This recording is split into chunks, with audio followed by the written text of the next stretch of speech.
All right, today's Monday, October 7th, 2024. Let me clear this chart.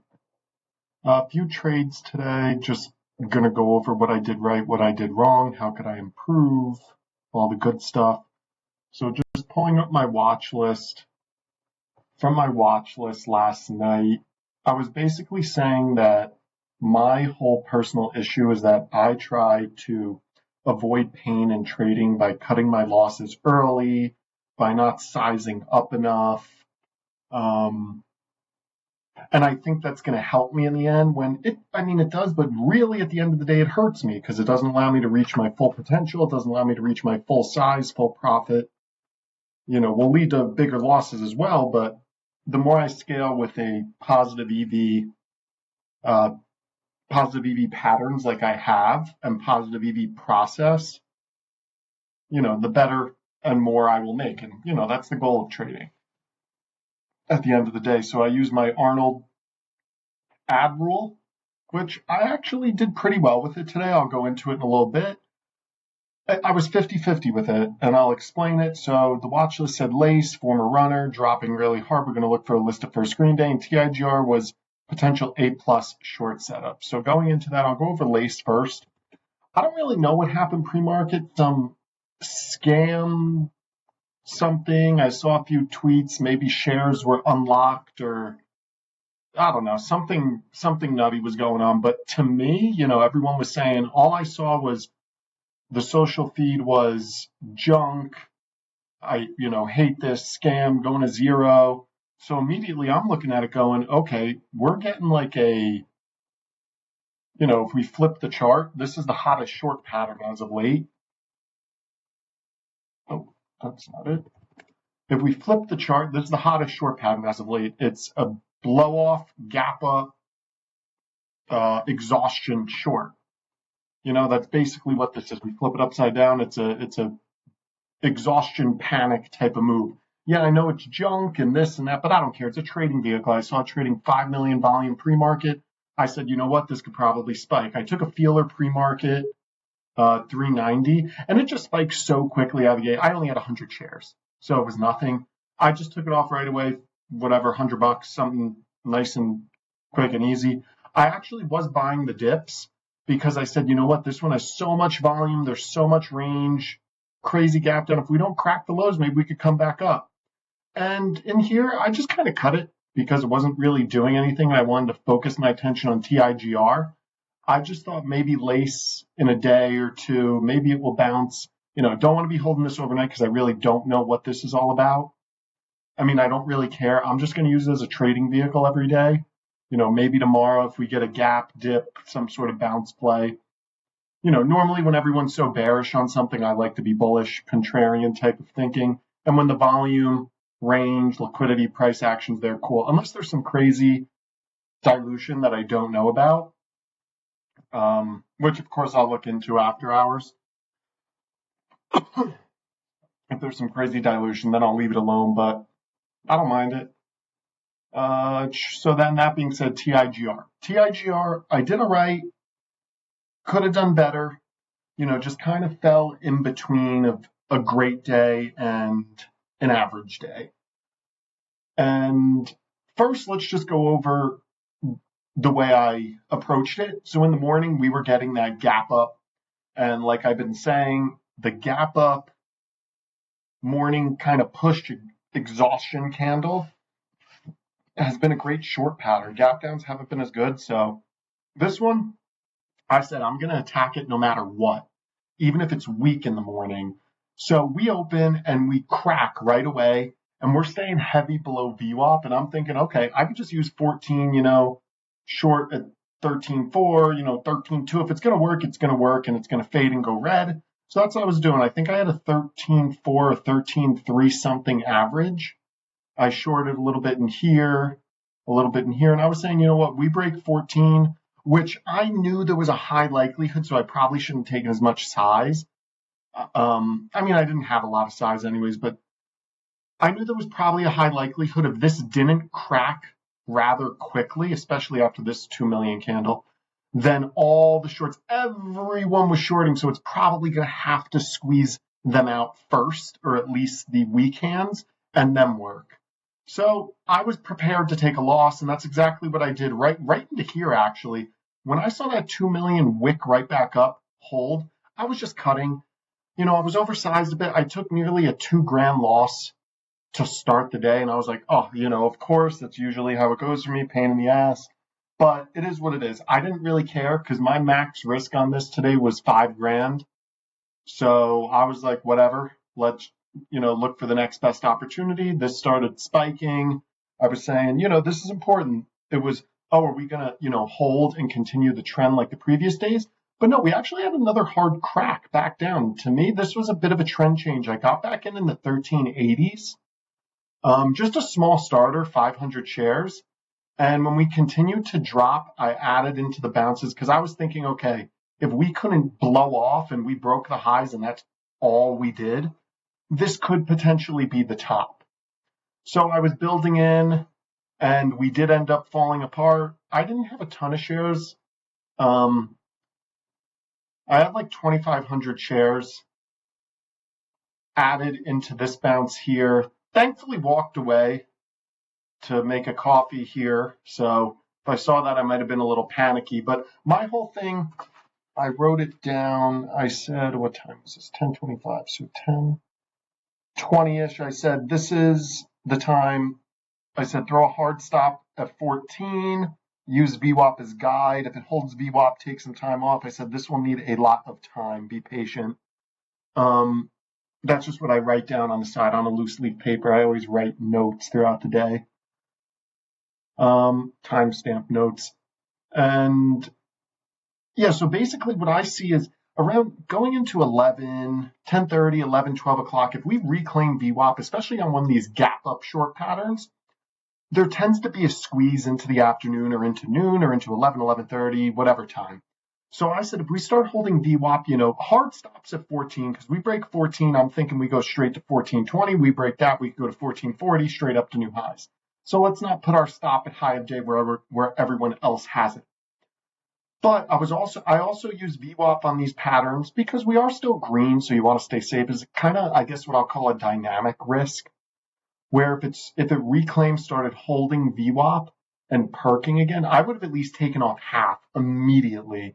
And if we got back below VWAP, I would re-add with a new stop at the most recent high it made. I just like that. Makes me comfortable. I like to be fluid with my trading. I don't like to be too rigid.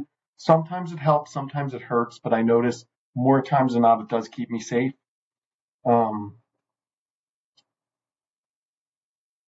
So day goes on, and we're testing red. We're trying so hard. We finally break. I covered 500 shares down here in the 1160s, had 2,000 left. And at this point, we're bouncing, and I'm thinking, okay, we're going to bounce, maybe hold red and then fade off. We ended up bouncing a little harder than I expected, but that was fine because for some reason, normally I'm the person that's like, oh, we're going back green, I want to cover, but this was under VWAP, cracked the low of day, a real trend change, went red. I was shorting more into this spike. I was shorting, here. I got up to 3,000 shares, which if I go back to the watch list, that Arnold Admiral, I did great. I added 50% of my position because I was at 2,000. So I said, oh, maybe I'll add a few hundred, but I said, you know what, I'm going to add 50%. Screw it. That's what I said I was going to do, so I'm going to do it. And, I was a little nervous, thought it was going to come up because at this point, too, I moved my risk down to like this 360-ish, this most recent high, because I said, if it gets back up there, that means it's going to hold VWAP. That's a bad sign for me already. So why would I want to be, risking? I just like moving risk. As the chart develops, I like to move risk. That's just how I do it. It should not go back up here if it's going to work. So we do end up chopping around, fading off. I covered 1,000 of my shares right here on this crack.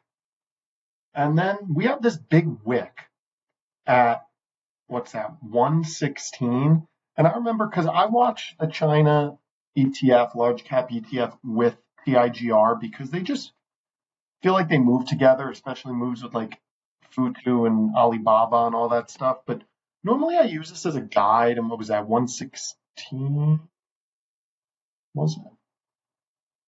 I think that's what I said.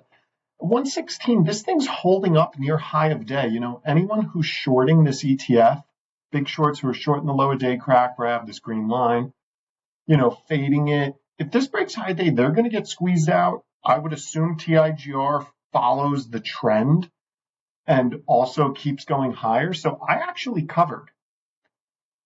I covered all right here, and it was the worst afternoon cover of the day.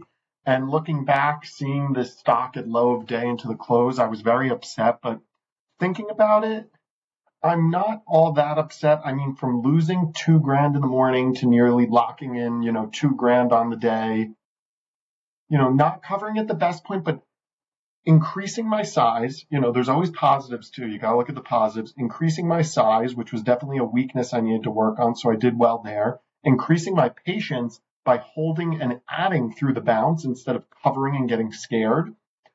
And, it definitely could have ramped back up with China, reclaimed green, and, FXI and all that really kept running. So I'm really not all that upset. There was so much strength in the sector. TIGR, it just needed to cool down. It got a mind of its own. It had to cool down after such a crazy run, and it happens. But who knows? I just don't like the overnight China risk too, reshorting it because, China markets open. I'm East Coast, so they open at 9:30 p.m. What if the China markets gap up again? I mean, let me pull up a chart. Because it was also, like a long weekend in mainland or a week off for their national holiday. So,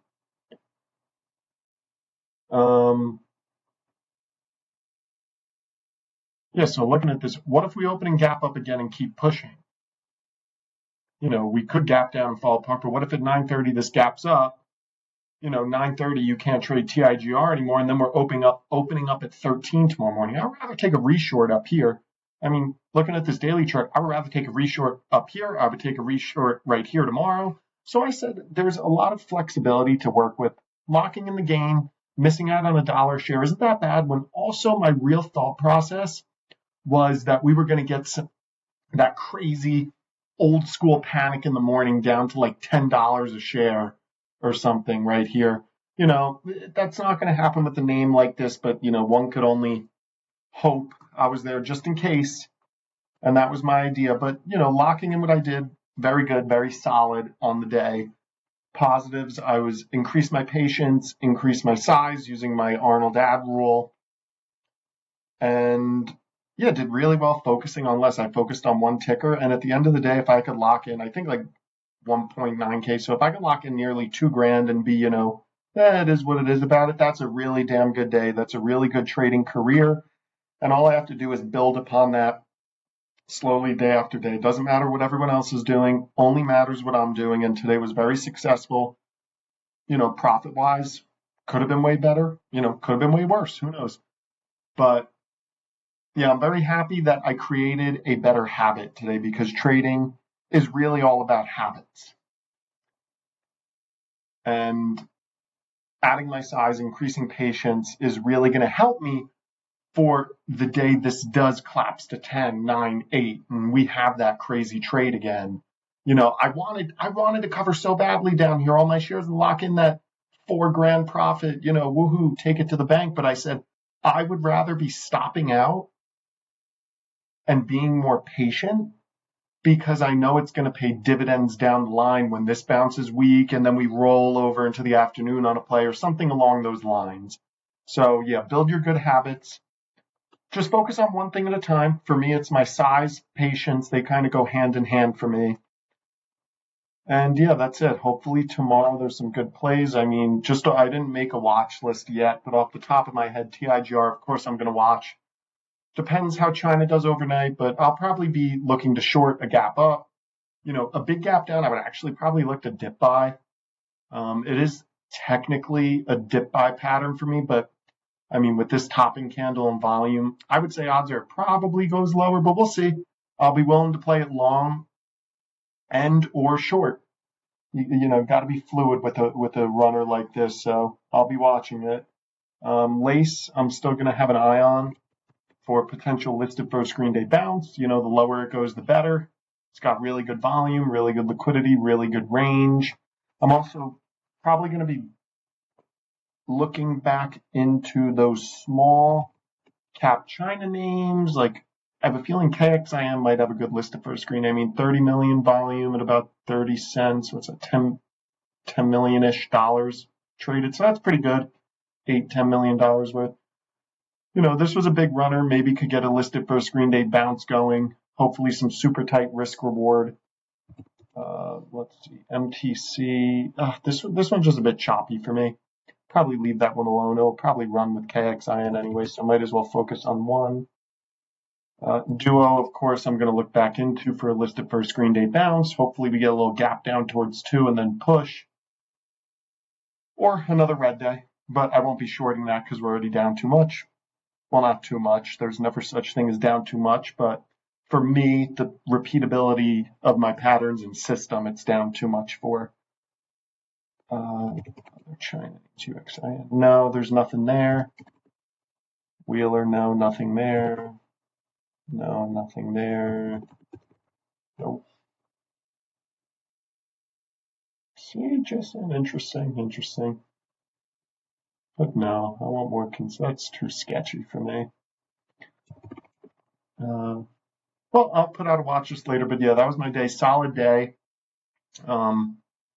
Created good habits. Got 1% better today. That's all I could ask for. It'll pay dividends, getting a little better day after day after day after day.